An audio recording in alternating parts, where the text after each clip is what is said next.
Morning, Saturday morning, miserable, sleety, rainy, horrible, muggy. Somewhere a little bit different today. Doing a pond visit. Hopefully I'll be able to get a bit of footage for you.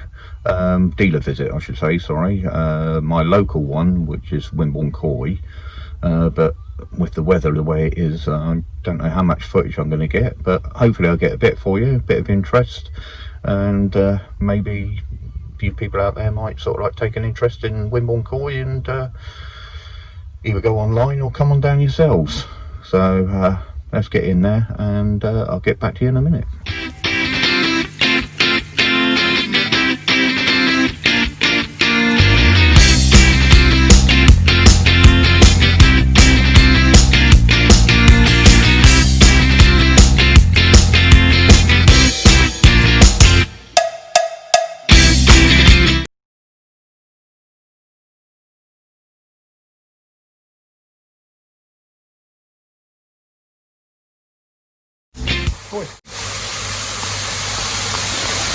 So we're inside there in Wimborne Koi. This is the main indoor plant. There's the bow side. Nice collection of fish. As you can see,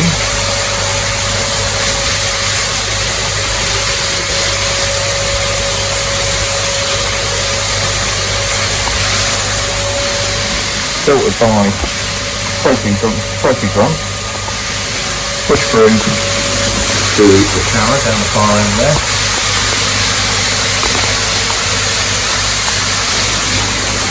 Nice tanky there. My fire end somebody.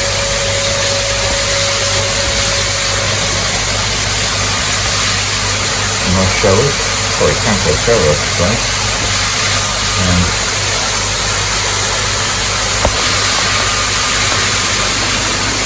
quite like that achiever. Quite like that shower. I don't think there's a fish in here that I wouldn't have.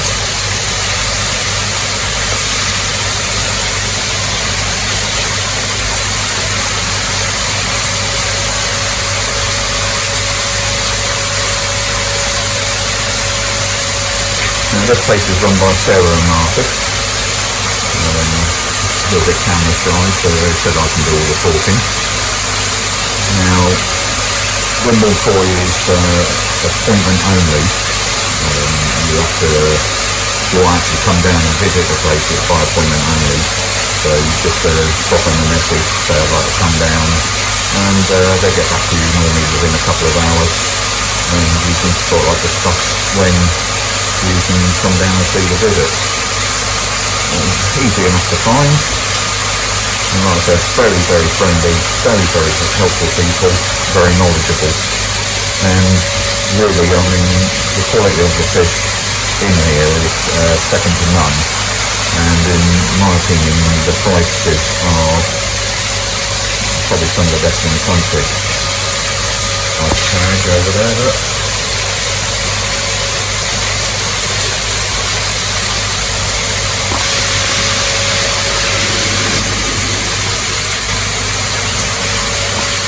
I'll come here to look at some boxes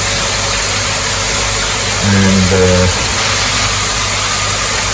see what they've got. I'm very fussy over the boxes though, and I don't think I'm going to find the one I want just yet. But I'm also thinking of another Kahaka as well, and an air force heat pump, and this and that. Koi keeping is not a cheap hobby.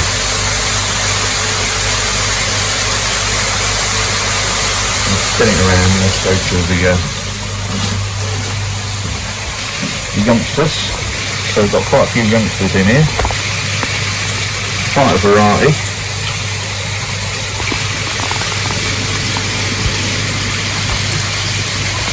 Try and get the reflection on. That's a bit better. Again, some very nice fish in here. Very, very nice fish.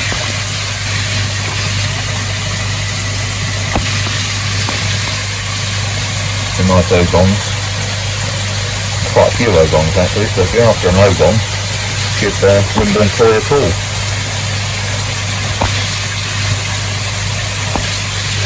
I did see a pancho in here somewhere. Where's that gone? Oh, there's another pancho goer or fancy. Hard to tell. Another one there actually. That's quite nice. That's got has got possibilities for some decent development. Benny not coming through yet, but you can see it's got Benny on the head coming through. Where's he gone? Actually coming through, you might actually get a lightning strike developing through the spot on that one there. And there's a pancho over there. Same pancho. No signs of any treatment sorry coming through on in. So there's another one I did. There he's over there. Try and zoom in on it.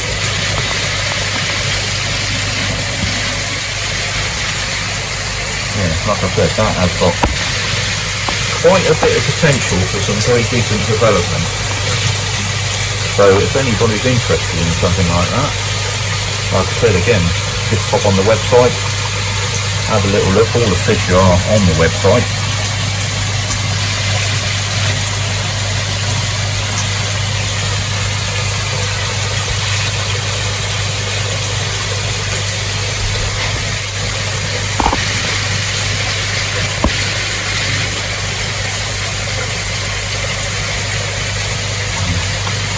Smaller achiever there as well. Deutsch achiever, the scaleless. Don't come across many of them. Well, I haven't come across many of them.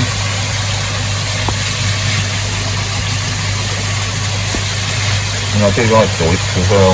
Yeah, definitely Deutsch achiever.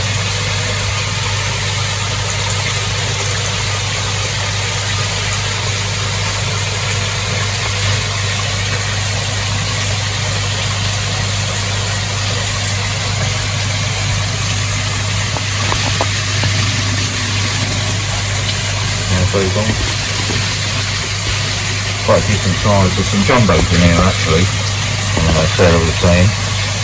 So these bigger ogongs are jumbo.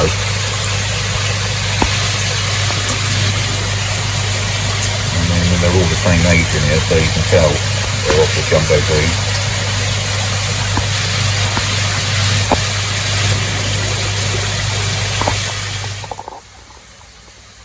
Right, there's a few fish in here that Sarah and Marcus are both surprised that haven't been sold yet. You've got this jacket here. Now I don't know if it comes out on camera, but the red on it is really big. Quite fantastic, quite good marking. And size wise it's probably not far off 50 centimetres. So if that takes your fancy, give them a shout. And also there is a show which I pointed out to you earlier.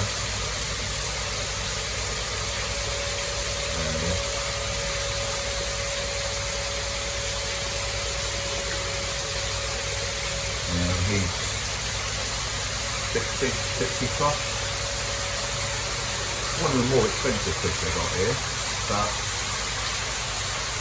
with price comes price.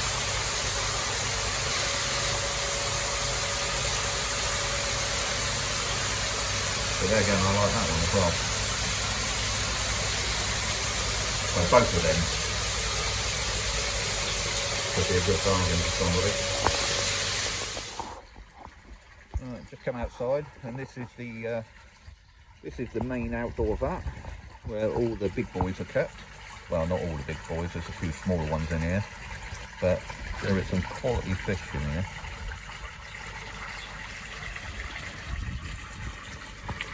Nice Jimmy achiever. Yeah, probably not far off 60. Yeah. Hello. Excuse the dog.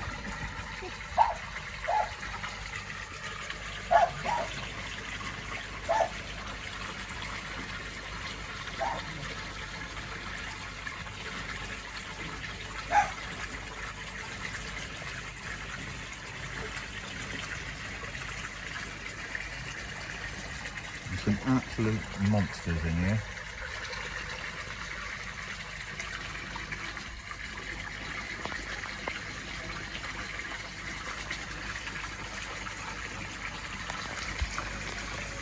How big's that?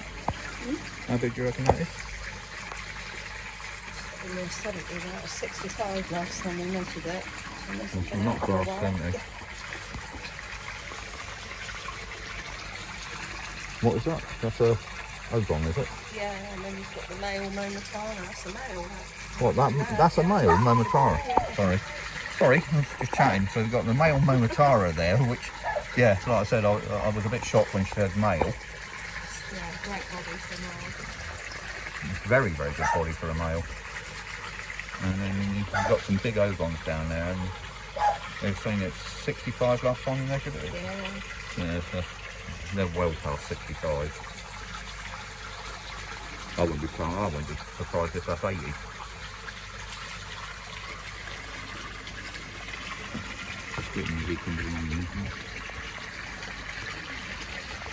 That is one hell of a male fish.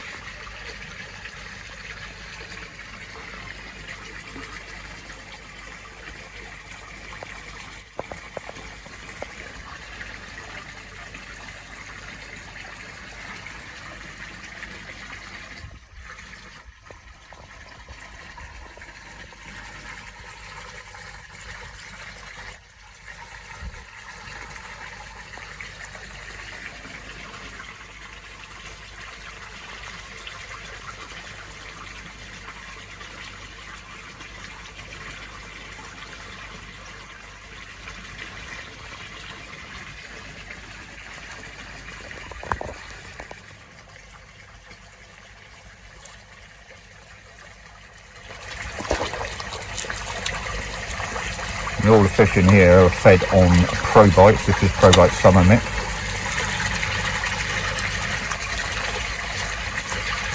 But they don't use nothing else but Probite.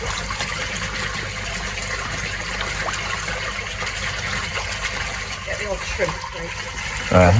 Get the odd treat. Yeah, well they always get treats. Anybody who does follow your videos and that lot know you get treats. Spoon fed as well. Yes, unfortunately if you do buy a fish from here you have to treat your koi extra specially and feed them by spoon.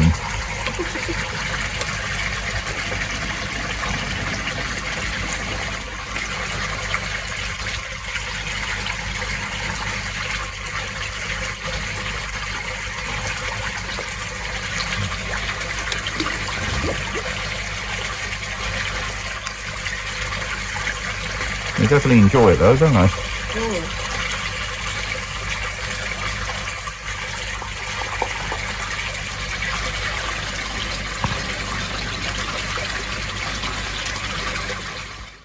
Just proof. One testing, one voice test 1 2 3, voice test 1 2 3. And there's proof that you can build and grow maples in a pot to a decent standard and size. Look at this. Beautiful maple. And it's kept in a pot like that. So that was Wimborne Koi. I'll post the link to their email, their website, and they've got some videos on YouTube, and they're on Facebook as well. So I'll try and post all the links down below. Like I said, Marcus and Sarah, brilliant people, very knowledgeable, very helpful. Watch this space, there may be some news about that, but I'll get back to you on that at another time. I'm just waiting to hear back from Sarah and Marcus. Also did shoot over to Mr. Koi Diaries himself, Andy, full of the intentions of getting a load of film, a load of footage of his pond, his setup and little natter. We turned up there, coffee, put the world to rights, and sorry, phone just went then, as you probably heard. So yeah, like I said, we had a cup of coffee and put the world to rights, had general koi discussions, pond discussions and that lot, and long and short of it is I only got a little bit of footage of his fish swimming around the pond with the air off, but I will be going back at some point. It was just I was up there with work, I was nearby, so he was kind enough to let me pop in. Andy, brilliant, friendly guy, very, very friendly, bit of a laugh, and you don't really appreciate it. I mean, any of you who are subscribed to his channel, and I should imagine most of you are, you don't really appreciate the size of his fish, especially his chags. They are absolutely huge. They are humongous. Very nice fish, very nice setup, full of future plans, but that's down to Andy to tell you on his channel. I'll post his link down below as well. If any of you aren't subscribed to his channel, I'll be very surprised if you're not, but yeah, it's definitely worth a look if you're not. So just got a few little bits and pieces of the ponds and a bit of gardening, and that'll be it for this week. So alright guys, you take care, you stay safe, remember your face masks, and I'll catch you next week when I'm going up to Koi. Alright guys, take care, bye bye.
So that's all the stones off.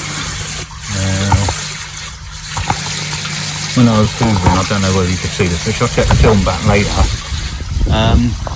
But something I noticed when I was up at Andy's house, Koi Diaries, he turned his air off so we can look at the fish a bit. Now I've turned the air off so I can sort of see down the bottom of the pond. Now his koi started swimming around, following the edges of the pond all the way around, like wacky races. You know, they were chasing after each other, running around, going over the top of each other, trying to, you know, different people taking the lead. I didn't really pay much attention before when I've had the air off, but here we go, exactly the same thing. Look, wacky races, quick change of direction for a couple. Now, so I say the greedy ones are going stopping underneath the ring, having a quick look if there's any food. But they'll probably be off again in a minute. There we go, different direction this time.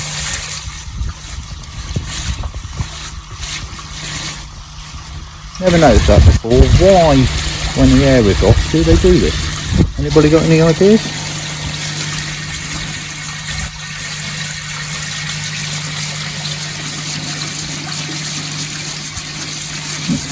Might leave the air off more for them. Good exercise for them.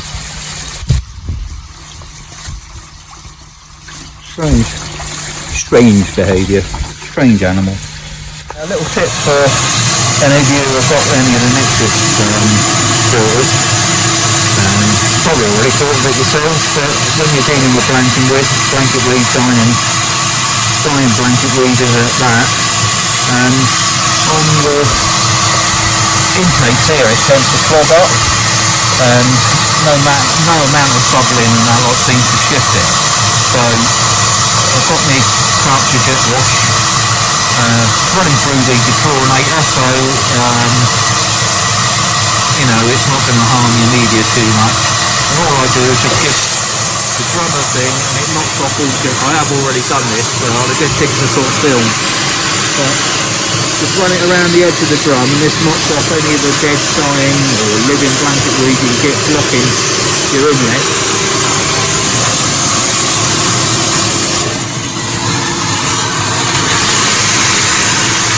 Like I said, I have already done this, so I just think do it next time. Just do that, and that'll release all the blanket weed for you to drain off, suck up, do whatever you want with it. Sound check 1 2 3, sound check 1 2 3 4 5. Now somebody asked me what this bush was. It's an Edgeworthia, or sort of like one of the other names it's known as is the Oriental paper bush. Now in the springtime, around about sort of like February through to April, the stems are bare apart from clusters of little yellow flowers on them, and if you get a sort of like a warm spring night, the fragrance is quite intoxicating. It's a very, very strong smell of sweet honey. It's absolutely beautiful, hence why we got it near the window. And then once the flowers have been out for a while, then the leaves start to come through. It's called the Oriental paper bush because it's still used today. The bark of it, the fibres in the bark is actually used to make traditional Japanese parchment paper, even, like I said, even to this day. So basically that's it. It's an Edgeworthia, beautiful fragrant flowers in early spring, and then as they die back, sort of the leaves come in, and you've got these sort of like semi-glossy leaves. They do drop in winter, drops all its leaves, and you're just left with, on the ends here, you sometimes just left with 2 or 3 at the end through winter, and that's about it. And then, like I said, in spring the flowers come through. Anyway, later on today, the old marsh marigolds there, it's done its business and the leaves are starting to die back, so I shall cut away some of the leaves on that. If we've got any new leaves coming up through, I'll leave them. You may get a second showing, not very often you do, but if you get a good summer, you may get a second showing of the leaves and flowers. Do that, and then just have a general tidy up of the flowers and plants around, and have a little wander over and have a little look at the fishes. All doing well, and surprisingly enough, the blanket weed is gone. So it looks like the aqua source resolve done its job. It just took its time. I was going to redose, and then when I got back from work this weekend, I sort of looked in the pond and I was like, yeah, it's gone. So it took its time, but it's yeah, it's gone. So happy days with that. Fish, like I said, are all doing well, all healthy. Not a lot to report on that front, unfortunately, or fortunately, whichever way you look at it. We don't want problems. So it's just going to be a general tidy up, bit of a maintenance, and probably finish off the little pagoda bit just over there that needs all painting, and hopefully the weather's going to stay dry for me to do that. Alright, so I'll catch you in a bit.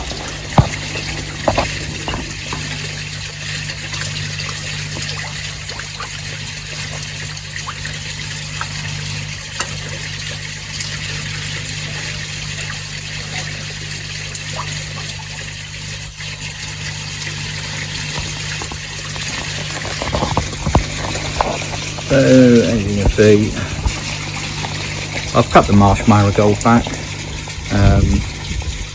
You can't see from this angle, let's go over it, but obviously this is of interest for anybody who's got plants there. Down in there, you've got new leaves coming through. Now what can happen, it depends on the season you're having, the weather and everything like that, but if you do cut the leaves back, you do sort of like get a whiteness on the stalks there. If you cut the ones down, they've got that whiteness on there, it can sort of like encourage new leaves to come through. There's new leaves down there, but you can sometimes get a second flower on them. Like I said, it just depends on the weather and the season. So hoping I might get something coming through on that. But somebody else asked me a question about the mind your own business, saying how it gets out of control. Now this was just a small 3-inch pot plant when I put it in. You can see it's running all over. Now, yes, if it gets into your lawn, it can be a problem, but here it's just sort of like over rocks and gravel, and if you want to control it and stop it, basically, I'm just trying to find a bit where I don't want it to go. Just lift it up. Down there, look, you see, you can just lift it up and tear it off. It doesn't root on the edges, so you can hold it in its tracks and just let it go, or let it go, and just tear it off in a lump. See?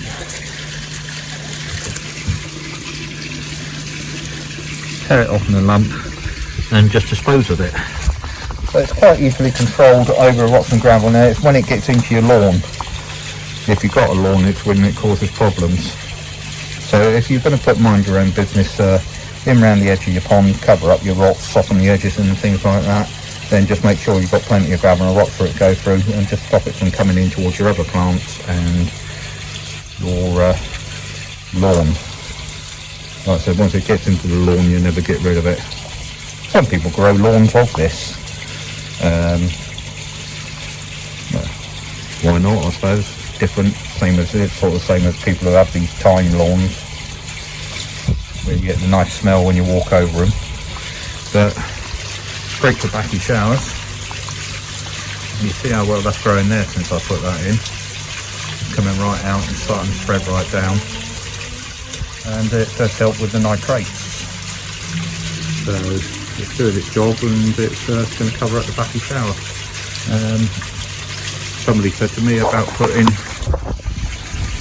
some hostas in there, so I've got a couple of little hostas that I broke off from another plant, and I put in some water and grew the roots on them. I'll put them in the ground. I may lift them and actually spin them in the backy shower and see how they do. Just to pretty up the backy shower. But yeah, I'll give that a go and see how we're going. Anyway, with the pond visits this week, like I said, not a lot of report.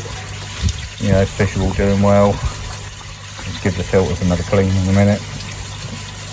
Might hoover off the bottom of the pond. For some reason, getting a lot of stones coming in there from the edges. I don't know whether it's cats scraping around at night or something like that. It may well be.